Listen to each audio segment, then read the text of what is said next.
Êtes-vous ici aujourd'hui, le cœur peut-être un peu lourd? Votre âme est-elle fatiguée, distraite par le bruit incessant du monde, par les soucis qui s'accumulent et les déceptions qui pèsent? Il y a des jours où notre louange se tait, non pas par manque de foi, mais par épuisement. La voix de la gratitude semble lointaine, étouffée par les murmures de l'anxiété, de la plainte ou de l'oubli.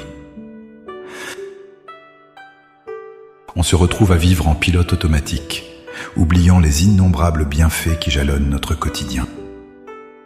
Quand avez-vous, pour la dernière fois, pris un instant pour vous arrêter et commander à votre propre esprit, à votre propre cœur, de bénir Dieu? Comment réveiller une âme endormie par la routine ou accablée par les épreuves? La réponse se trouve dans un des trésors de la Bible, une clé spirituelle laissée par le roi David, le psaume 103. Ce n'est pas juste un poème, c'est une discipline de l'âme. C'est une invitation à un dialogue intérieur puissant pour raviver la flamme de la reconnaissance. Dans les minutes qui suivent, je vous invite à faire ce voyage avec moi. Ensemble, nous n'allons pas seulement lire un psaume, nous allons le prier, le vivre, pour transformer le silence de notre âme en un chant de louange vibrant. Avant de prier, il est essentiel de comprendre la puissance qui se cache derrière les mots du psaume 103. Son principe fondamental est révolutionnaire. La louange n'est pas d'abord une émotion que l'on attend de ressentir, mais une décision que l'on prend. C'est un acte de foi conscient. David ne commence pas en disant « Je me sens reconnaissant, donc je vais louer ». Non, il commence par un ordre, un commandement qu'il donne à la partie la plus profonde de lui-même. « Mon âme, bénis l'Éternel ». Il prend autorité sur son propre état intérieur. Il prêche à sa propre âme, lui rappelant qui est Dieu et ce qu'il a fait. Le psaume nous donne ensuite la raison de cette louange et n'oublie aucun de ses bienfaits. L'oubli est l'ennemi de la gratitude. Notre tendance naturelle est de nous focaliser sur le problème présent et d'oublier les milliers de victoires passées, les grâces reçues, les prières exaucées. David nous enseigne à combattre activement cet oubli. Il dresse une liste des bienfaits de Dieu: le pardon des péchés, la guérison des maladies, la rédemption de la mort, la couronne d'amour et de compassion. De plus, il ne s'arrête pas à ce que Dieu fait, mais il célèbre qui Dieu est. Il nous rappelle que l'Éternel est miséricordieux et compatissant, lent à la colère et riche en bonté. Et que, comme un père a compassion de ses enfants, il a compassion de nous, car il se souvient que nous ne sommes que poussière. Ainsi, notre prière ne s'élève pas vers un souverain distant et exigeant, mais vers un Père tendre et aimant. C'est cette vérité qui donne à notre louange sa force et sa sincérité. Maintenant, avec une foi ferme en cette promesse, élevons nos cœurs vers le Seigneur. Laissez ces paroles devenir les vôtres. Priez avec toute votre sincérité. Père céleste, mon Créateur et mon Dieu, je viens devant toi aujourd'hui, non pas avec ma propre force, mais avec un cœur qui désire te louer. Je m'adresse à mon âme, cette partie la plus intime de mon être. Mon âme, toi qui es si souvent distraite, fatiguée ou silencieuse, réveille-toi. Toi qui es courbé sous le poids des soucis et des fardeaux, redresse-toi. Je te le commande aujourd'hui, avec la force que Dieu me donne. Bénis l'Éternel. Et que tout ce qui est en moi, mes pensées, mes émotions, ma volonté et mon esprit, bénissent son saint nom. Seigneur, je dépose à tes pieds le fardeau de l'oubli.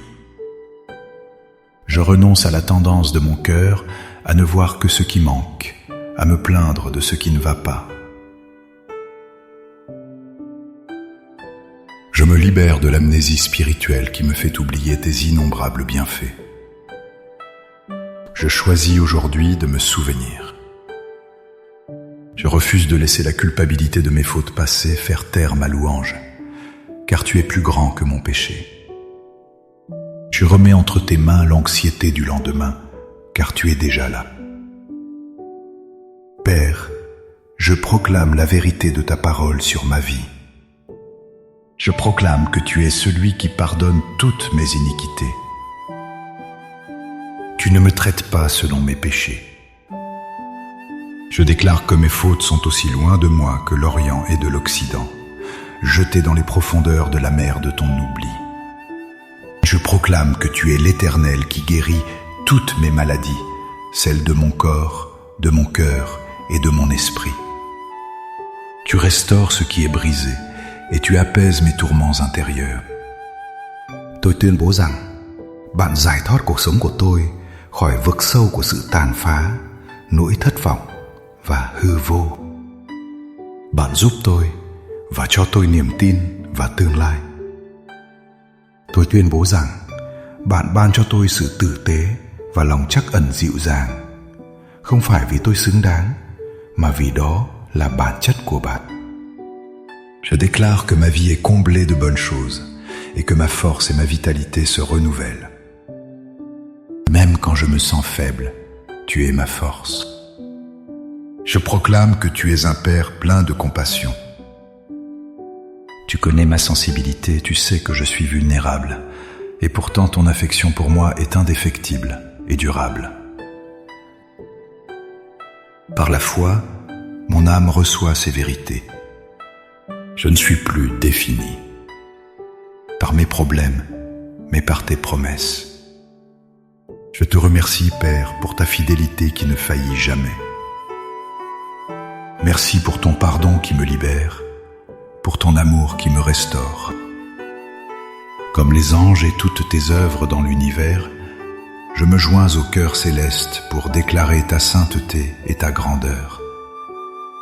Mon âme bénit l'Éternel. Au nom puissant de Jésus. Amen. Cette prière inspirée du psaume 103 est une encre pour votre âme. Ce n'est pas une formule magique, mais un exercice spirituel à pratiquer jour après jour. Revenez-y chaque fois que le doute, la tristesse ou l'oubli s'installent. Choisissez de commander à votre âme de bénir le Seigneur et regardez la gratitude transformer votre perspective. Si votre âme a été rafraîchie et encouragée par ce moment, montrez-le en aimant cette vidéo. Partagez-la avec quelqu'un qui a besoin de se souvenir de la bonté de Dieu. Et abonnez-vous à la chaîne pour grandir ensemble dans la foi. Pour sceller cette décision dans votre cœur et la déclarer avec force, écrivez dans les commentaires « Mon âme bénit l'Éternel ». Chaque commentaire est une graine de louange plantée dans votre journée. Que le Seigneur vous bénisse et vous garde. À bientôt.